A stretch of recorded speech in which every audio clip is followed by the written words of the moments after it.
Sure. And Heyneke, just moving into that kind of element of making a change from being a franchise or club coach to becoming a national coach. What were your emotions when you became Springbok coach and you had to take on that job with all the demands that come with it, as you've touched on, the scrutiny, the pressure?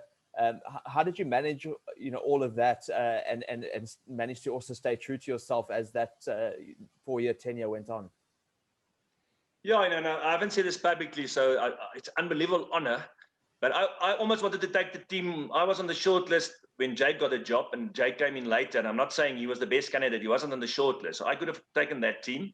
But I felt I really wanted to win Super Rugby because people say it's never been done. And if you look at Super Rugby, I mean this in a really, really humble way. It's almost, Morna also said it, it's almost more difficult to win Super Rugby than a World Cup. World Cup, you need 3 good games. Where Super Rugby, you have to win away. It's really tough. It's really tough. We've won 3 out of 25, I think.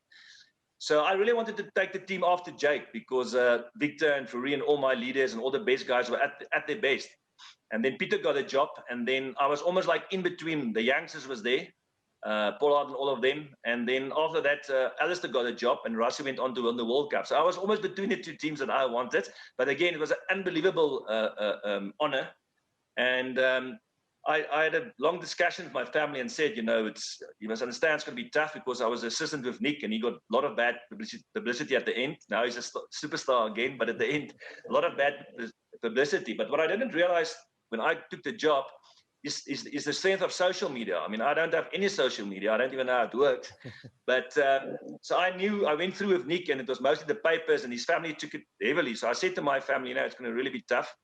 But I didn't realize the big effort of social media. So only when I came back after the World Cup, it was really hectic on my family and my kids. It's people are really, really harsh out there.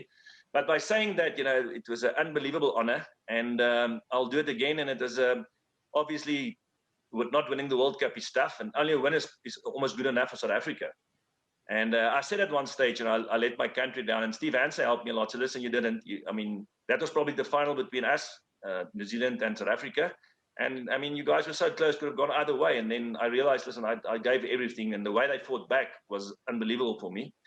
But again, you have to love people. You have to love your country, what you do. And for me, it's an unbelievable honor. And just to see the smiles on the kids' face, when the Springbok bus drives in, just to see the smiles on people's face when you do well. And that's why I took it so emotional in the box. And I didn't like it.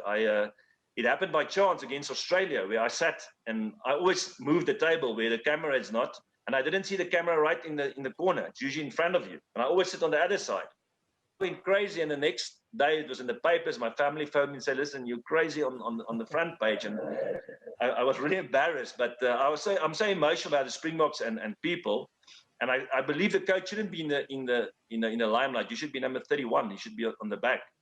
But you could see my emotion. I just love the Springboks, and I'm a big supporter. And I'm so proud of the guys that they went on. And I think because of that previous World Cup we lost, and they say nobody can lose a game and win the World Cup. Those guys had learned from it. They actually lost further against New Zealand, but they came back and won the World Cup. And that's what I like that character. I really, really respect those players and what Russia has done as well.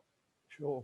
And Heyneke, excuse me, just touching on a theme that I think is also quite prevalent in your book, and it focuses on work ethic, and you speak about that quite a bit, about the importance of that, and you touch on perhaps the biggest error you made was not demanding more time, preparation time, in terms of getting the guys fit and getting that work ethic to where you wanted it to be before before going into that World Cup. Maybe just unpack that a little bit, and just why you felt like the guys didn't have the fitness levels you really wanted, and the reasons why you couldn't get them to that point, specifically leading into that opening game, even though you rebounded afterwards. Yeah, again, I don't like players making excuses. I don't like to make excuses. I take full responsibility. The point I tried to make is you must understand that's why New Zealand was such a great force for so long, because it has to be a national system. Because what people don't realize, you as a national coach get a team a week or two before a first test match, and then if the guys are not fit, they're not fit. There's nothing you can do. In the World Cup, you get a little bit more time. And if you look at Jake and them, and there was that year's was, I think it was Super 12 or Super 14, so there was much more time. And Tri Nations only 3 countries, so there's much more time to prepare and a lot of warm-up games. So it was very tough in our year, and it's not an excuse, where they played 18 Super Rugby games, quarter-final, semi-final, final, and then I think it was a short break, and then we went into Tri-Nations, or the Four Nations now, and then went into the World Cup. And I really believe this, and I don't say this a negative. We learned from that, and I think Rassie was with me that time, and he also learned a lot from that. You must understand, all those coaches that were Super Rugby coaches then are all fired. You know, I don't want to mention all their names, but all the guys that was there in 2015 was fired. I don't think there's one left. So it's very difficult for them as well. I could understand that if they don't win, they're also out of here. And we had agreements where guys would rest and we will take them to the next level. But then suddenly, you start to lose and your job is on the line. And so guys can't rest. I just take a guy like Dwayne. I mean, he didn't even play that first game against Japan. He played most of the games and was injured. He only started playing later, and Fourie was injured, and a lot of guys was injured. So I should have gone harder out, saying, no, guys, this is a World Cup. Let's give me more time. Let's sacrifice more Super Rugby, but we need more camps. We need more. But then you try to work together, which is not wrong. I'm all for working in together. But we weren't. When I did tests with the players, I couldn't get to the Blue Bull standards. Now that's the point itself to explain, because remember the Bulls, I test them at the end of season. They had a 2-3 week break over Christmas, and then they start again. But I had 2 weeks off. Where the Boks had a lot of those guys, 18, 19 games plus warm-up games. A lot of them were still injured, carrying injuries. A lot of them couldn't test. And when I test the guys, I knew we were in trouble. And then you go in the championship and you have to win. I should have probably sacrificed that. But then suddenly you lose one game and they want to fire you before the World Cup. So now you're under pressure. So I sent my best team to Argentina after we've lost here, because, again, Argentina was better than us. But I tried to catch up on the fitness. So we overtrained, and that's why I went sharp. And then I wanted to send my B team. This is the first time I actually say these things. So again, it's not just to come back and lose. I still believe the best in that game as well. But again, I've learned from that, where you have to put your foot down. And I think this year they did it perfectly. And I think we've learned from that, where they went early. They had more time. Everybody stood back. They realized it's a World Cup. We have to do well. And you only sometimes get it when you lose badly. I think the 2 years we lose badly, everybody decided, let's get together. So it was my fault. I should have fought harder for more time. And I don't point fingers at anyone. It was just the circumstances of the Super Rugby was very, very, very demanding on the players. And we only started hitting our straps probably in the last 3 games. We really played some good rugby. Yeah. But again, I'm very proud of the way we came back. And work ethic, always big talent. A lot of talented guys don't make it at the top. Sure, and Heyneke, that probably leads into the next chapter and the theme of mental toughness. And probably at the, for a Bok coach and Bok players, that's probably one of the most valued assets is to have that mental toughness. Perhaps just touch on that and specifically how that was obviously a massive factor, for the team to bounce back from that defeat against Japan. I think you mentioned saying to them, I'm taking back control of tactics, and we're going to be able to go far in this tournament just playing the South African way. And they needed to believe in the fact that the South African way was good enough. Was it mental toughness that enabled them to get within just a couple of points of making it into the final, and from there, who knows what could have happened? Yeah, first of all, again, you read in the book where I said they must look on their chest. We South Africans, we Springboks, we have to come back from this. And the leadership group was brilliant. I don't want to mention all the names, but the leadership group was great. We decided how we're going to play. And I've always been a big believer. I've been criticized, but the South African way, that's how you win trophies. If you look at Keach, if you look at Jake, if you look at Jake again with the Bulls now, and if you look at Rassie, we do win championship because it's all about pressure. And I say mental toughness is like a piece of charcoal. The more you put pressure, you get diamonds. Charcoal doesn't mean anything, but under huge pressure, you get diamonds. And that's the type of guys that win championships. And the South African way, people always say, no, it's Stamka rugby, which is not. We score more tries than any other guys. I don't just want to mention the Bulls because it's about South African rugby, but if you look at most of the 92-3 is still the biggest score in Super Rugby history. The final of, I think, 2010 is still the biggest final. The 70-something against Argentina is still the biggest score in the championship ever, New Zealand included. And we showed in the final against England as well. So the way we play is really put pressure on opponents, big, strong forwards, great defense, good kicking game. That's how you win trophies. So I was right. Good friend of mine, but I thought we moved a little bit away, and then it's like Argentina. Once they played the New Zealand way with Graham Henry that advised them, suddenly they start to lose.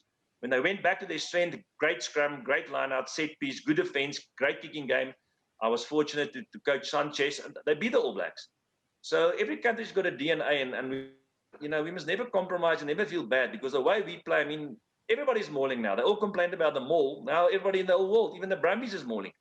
So every country will complain to try and pull us down. So I'm really, really proud of the way we play and winning the World Cup. And I've always believed that's the way for South Africa. And I had a lot of criticism, but I knew that's the way. So you talk about mental toughness. The leaders must always get credit. And we came back from that. And also in 2019, we as South Africans are fighters. And even now in this, this day and age in our country, we've always been fighters and mentally tough. So we must come through this period, and we'll get stronger through it if we work together. It's so important for me that we work together and stop criticizing and take hands and be South Africans. For sure. Heyneke, just to conclude with perhaps one final word on your closing chapters as well are very much about enjoying the journey and the support that you received along the way to be able to go through what you did and to have the backing and support of colleagues and family.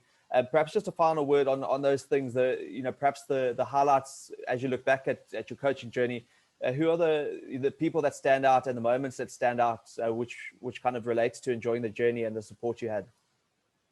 Yeah, it's obviously your family. My family took all the highs and lows with me, but I'm very, very big on teamwork. That's what in 2019 Box showed as well. You can't do it alone. I always say the Lone Ranger wasn't alone. Tarzan, that Jane and the apes. Edmund Hillary was the first guy to Mount Everest, but he wasn't alone. Tenzing Norway was with him, and 10 guys tried before and left a trail, which made it easier. So there's no such thing as a guy can do it alone in his life. So you have to have great people around you. And I'm a big believer you have to enjoy what you do. If you don't enjoy what you do, you'll never be successful. That's why I enjoyed coaching. I enjoyed working with the youngsters. And the great thing about being a coach is you work with youngsters, it's all positive. I've been maybe once or twice out of rugby. And then I couldn't believe you work with people that just want to get through the day, go home. I mean, not motivated. For me, I've never experienced that. So it's to work with people that's so excited, so motivated, put their bodies on the line, start 6 o'clock in the gym, do extra sessions, recover Sundays, do video work because they want to be the best in the world. And that's an unbelievable honor. So for me, I really enjoyed being a coach. I really enjoyed coaching the Springboks. You have up and downs, but it's just a big honor. And to mention names will be unethical because so many people helped me through my career, and especially with the Boks as well. And so many players enriched my life, which I'll be thankful for the rest of my life. And you say memories. You don't remember the trophies, and I did win, not me, the team did win 1 or 2, I think 4 or 5 Currie Cups and the Super Rugby or 2 and trying a few other things, but you don't remember that. What you remember is the journey. The trophies is just a piece of tin, and you remember the memories and the journeys, and I think that's important. Once you've won it, you just look out for the next one, and the pressure comes back. So one of the things I maybe did wrong as a coach, and Bismarck told me a lot of times, said, Coach, you have to enjoy it more. But I mean, you enjoy it, but you're under pressure because you really know the hypes of your country and the hopes of your country is on your shoulders. But you have to enjoy. If I can give one advice out there to young coaches, and in any whatever you do out, you have to enjoy what you do. Otherwise, life is so short, and if you don't enjoy what you do, get out, get a new job, and start something new. For sure, Heyneke, thank you so much. I just want to, thank you for making time, and congrats on the book, and keep well, and all the best for the future. Yeah, thank you. I'm really humbled. The book is really doing well, and I've said, I don't mind how much you sell. You don't make money out of books. I think you know it, but it's just you can make a difference to someone out there. That will be unbelievable.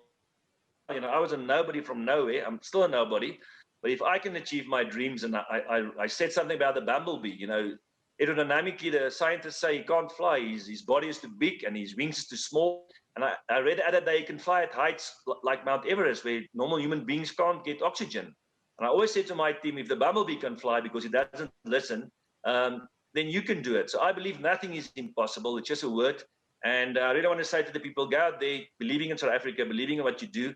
And, may God bless you, and just enjoy the journey. And it's such an honor that people write the book. And a lot of people have written to me and said, listen, you made a huge difference already. So I'm very, very thankful. And it's great speaking to you, and keep up the good work. We need some good guys in Rugby magazine as well. Cheers. Thank you, Heyneke.